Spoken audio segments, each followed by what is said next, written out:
Buenos días y bienvenidos a Enfoque de los Sábados. Son las 9:05 de este sábado 26 de marzo.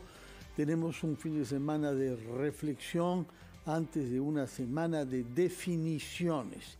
Y hemos invitado para eso a una de las personas que por una parte representa un gremio empresarial muy amplio, como es el caso de la Asociación Nacional de Industrias, pero que al mismo tiempo, desde hace mucho tiempo, ha actuado en nuestro país en favor de que unos sectores puedan entender a otros y que todos juntos, pese a las diferencias, hallemos un camino de salida para las dificultades que enfrentamos.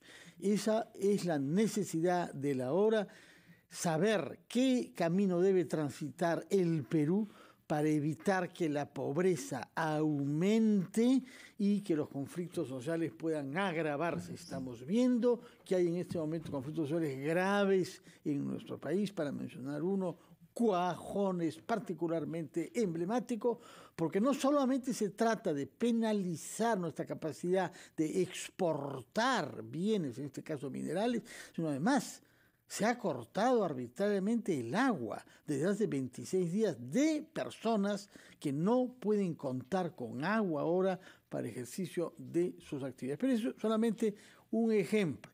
Ingeniero Ricardo Márquez, muy buenos días y bienvenido a RPP. Buenos días.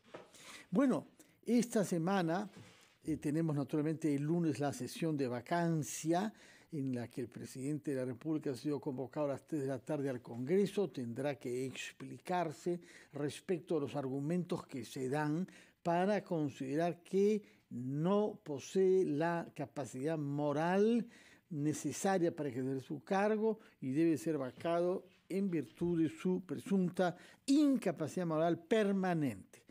Más allá del caso particular de Castillo, estamos ante una dificultad para ponernos de acuerdo sobre el rumbo que darle a nuestro país. Y se pretendió para eso convocar hoy a una sesión. Música.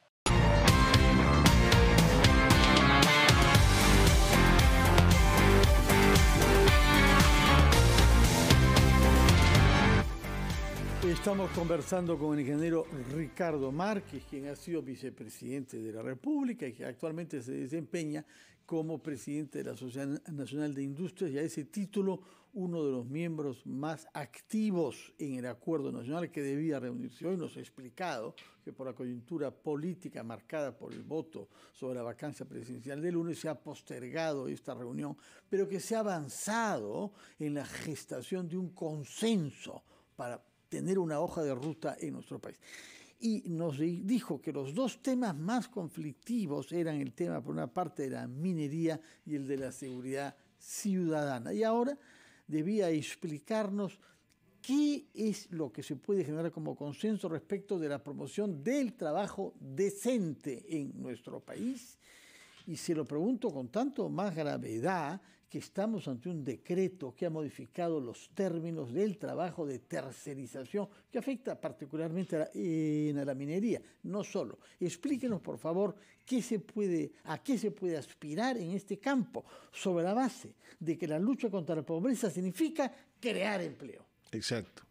Ese es el objetivo nuestro desde que ingresamos a la SNI. Si bien es cierto, los que fundaron allá 125 años la Sociedad de Industrias era de defensa de la industria, hoy en el Perú nosotros dijimos lo que tenemos que hacer es crear empleo. Y es por eso que nosotros hicimos al comienzo, antes de las elecciones, un programa de desarrollo en diferentes sectores que consideramos donde se generaría más rápido la mano de obra, y se los hemos entregado a los partidos políticos.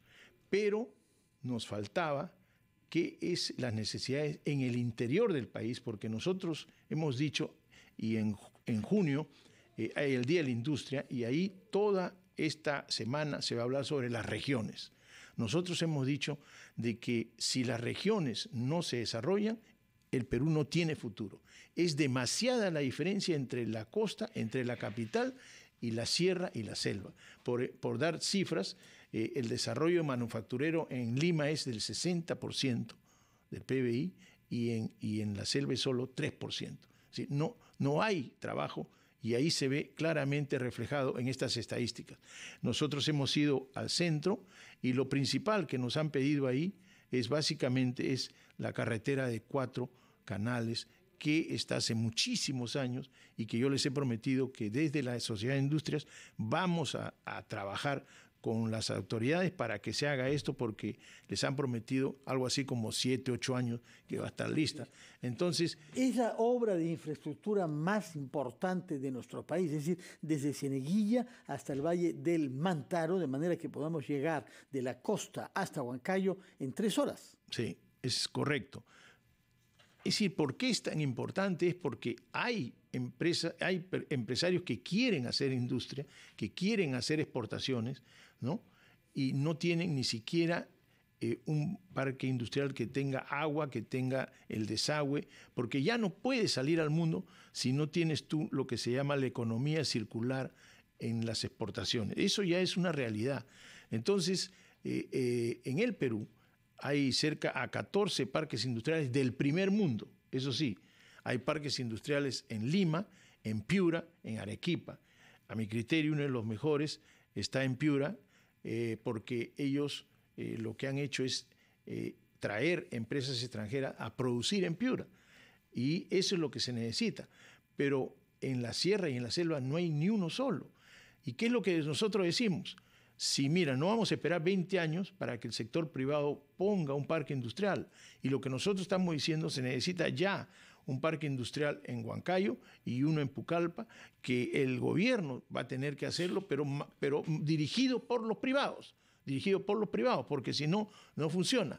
Es decir, nosotros tenemos que ver que el empleo en el interior del país no es igual que el empleo acá en Lima, a pesar de que está malo.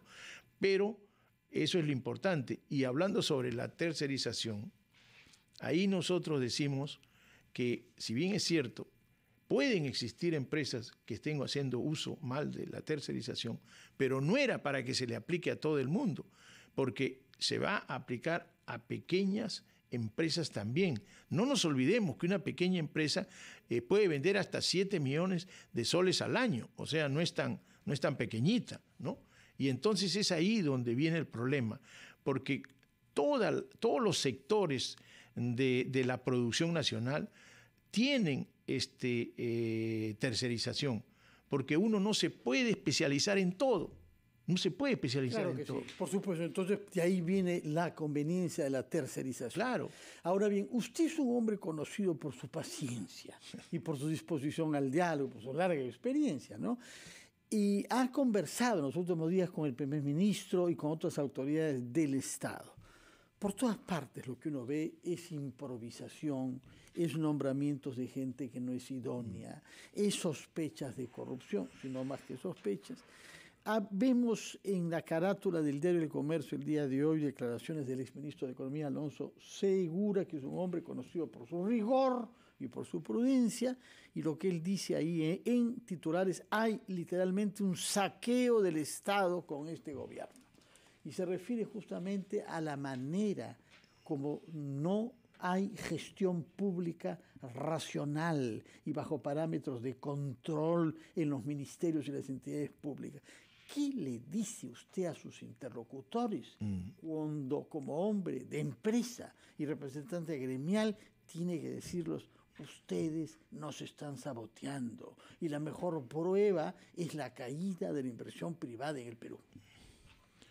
Bueno, es lamentable lo que está pasando, porque si bien el presidente, cuando ha estado en el Congreso el 15 de marzo, él habló acerca de la economía social de mercado, que él se adhiere, ¿no? Una cosa es hablarlo, una cosa es saber qué cosa es, pero también quiénes son los que van a ejecutar esta economía social de mercado, que significa libertad económica, solidaridad y subsidiariedad.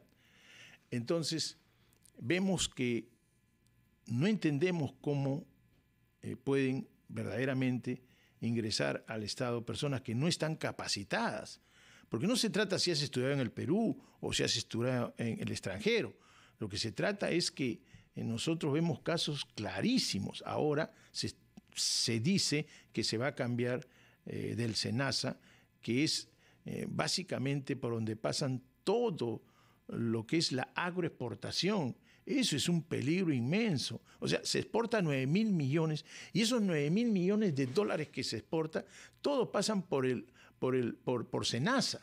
Entonces, si tú vas a cambiar a una persona que tiene años y con experiencia, no se puede hacer eso. Pero se ha hecho en todos los ministerios y en otros organismos. Claro.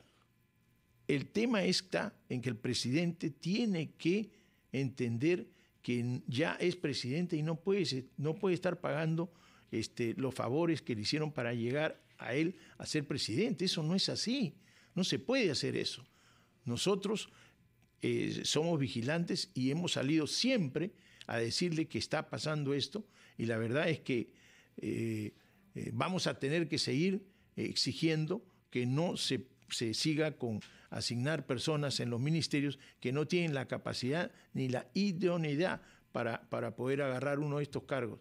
La verdad que yo tengo experiencias clarísimas cuando hemos estado trabajando con las empresas colombianas que están aquí en el tema de la distribución del gas. Sí. Y me han dicho, Ricardo, han cambiado a todo el mundo y ahora ya no puedo trabajar, y encima me piden que en 6 meses haga la masificación, y eso no lo voy a poder sacar ni siquiera en 2 años, tal como está la cosa.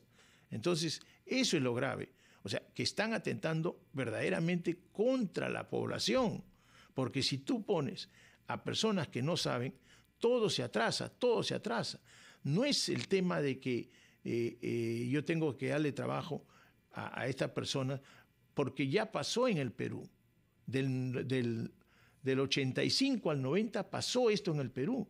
Nosotros que ya estamos en esta edad nos recordamos clarísimo qué es lo que sucedió. Absolutamente. ¿No? Es una inflación galopante, desempleo masivo, caos, no se sabía, el precio aumentaba de la mañana a la noche y el desempleo. Bueno, y a eso nos estamos acercando. Ingeniero Márquez, pase lo que pase el día lunes, este país deberá seguir necesitando ser gobernado, y se necesita un plan, y se necesita un respaldo, un consenso. ¿Cuál es el mensaje final antes de separarnos que usted quisiera transmitir a partir de su larga experiencia de compromiso con la vida pública en el Perú, para que nosotros sepamos que no se trata solamente de nombres, se trata de planes y de amor al país? Exactamente, de amor al país. Porque la verdad es que quienes ya tenemos algo de experiencia nos estamos dando cuenta que esto no está caminando a pesar de lo que dice el presidente, ¿no? Y es evidente que este gobierno, cuando ingresó, cuando estaba el señor Bellido, puso su plan de desarrollo del 21 al 25, ¿no? Y eso de ahí no se está haciendo. El consenso para el país no se está haciendo.